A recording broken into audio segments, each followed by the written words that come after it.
programa Na Ordem do Dia de hoje é especial.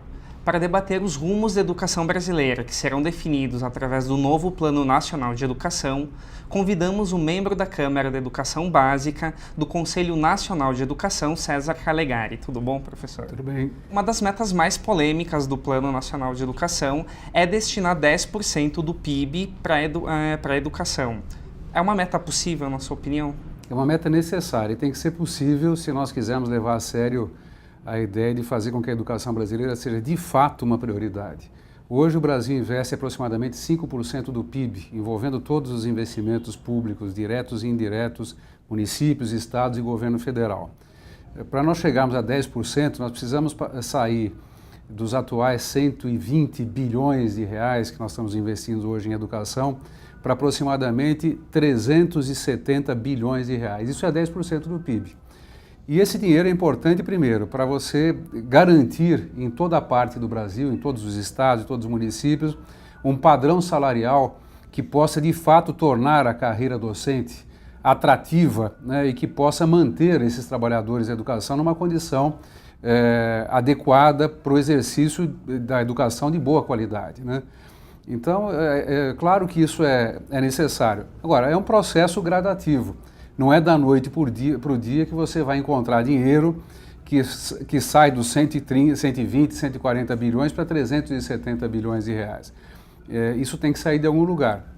O maior esforço desse processo, no meu modo de entender, tem que ser feito pelos estados e pelos municípios. É claro que o governo federal ele tem que ter um papel muito importante em relação a isso, mas eu acho que nós podemos começar a fazer com que esse processo se altere, aumentando a massa de recursos da educação, lutando para que o percentual destinado à manutenção e desenvolvimento do ensino, que atualmente são 25% dos produtos dos impostos, né, e que esse percentual de 25% possa ser aumentado em cerca de 10%. Então eu estou defendendo que para que a gente atinja a meta dos 10%, o atual sistema que prevê os 25% passa para 27,5% dos principais impostos dos estados e dos municípios. O piso salarial atual nacional é de R$ 1.187 para 40 horas semanais, mas mesmo assim, em muitos estados essa lei não é cumprida. Como que a gente pode esperar uma valorização efetiva do professor através do novo PNE? Bom, primeiro que a lei tem que ser cumprida. Muitos estados alegam que não tem recursos, o governo federal tem que colocar recursos adicionais para que esses estados possam garantir, mas lembrando que esses 1.100 e poucos reais, isso é um salário que não condiz com a necessidade da educação brasileira e dos educadores do Brasil. Eu acho que em termos de piso salarial nacional, nós não podemos fazer educação de boa qualidade, por exemplo, no estado de São Paulo, se nós não tivermos um piso para 40 horas para professores que trabalham pelo menos de R$4.000, né? Então, isso é claro que em alguns estados mais pobres do Brasil, esses R$4.000 como piso, talvez não seja possível imediatamente, mas em São Paulo isso é possível, é necessário, dá para fazer. Outra coisa que tem acontecido é uma demora para esse Plano Nacional de Educação entrar em vigor, porque ele deveria perdurar de 2011 a 2020. O que aconteceu assim que demorou tanto?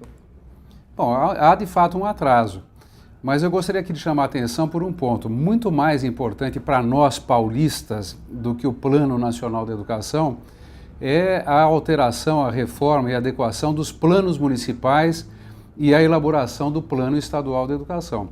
Lembrando que, mesmo que nós consigamos uma alteração do volume de recursos do PIB para a educação, esse dinheiro não chegará a São Paulo.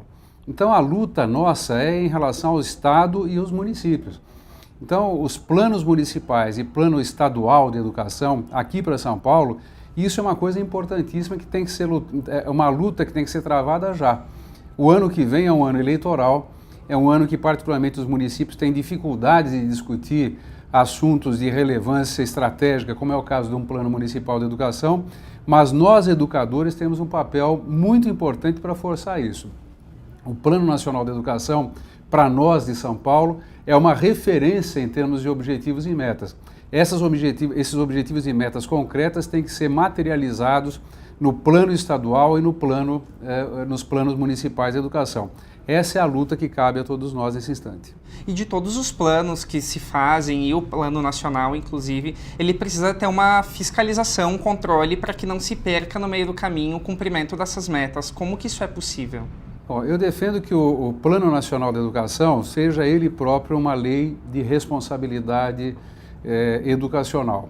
Portanto, ele tenha dispositivos dentro da lei do plano para responsabilizar os agentes públicos, todos eles, se as metas que forem ali estabelecidas não forem cumpridas.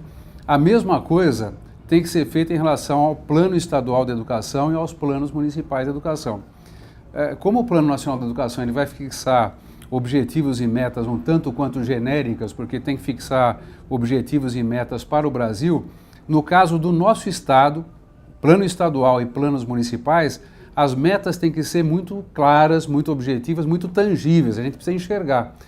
E como eu defendo que esses planos estaduais e municipais também sejam leis de responsabilidade educacional no âmbito dos municípios e no âmbito do Estado, os agentes públicos que se comprometerem e não cumprirem passam a ficar também com possibilidades de serem enquadradas na lei, por exemplo, na lei de improbidade administrativa, que alcança a todos os agentes públicos que não cumprirem as determinações legais.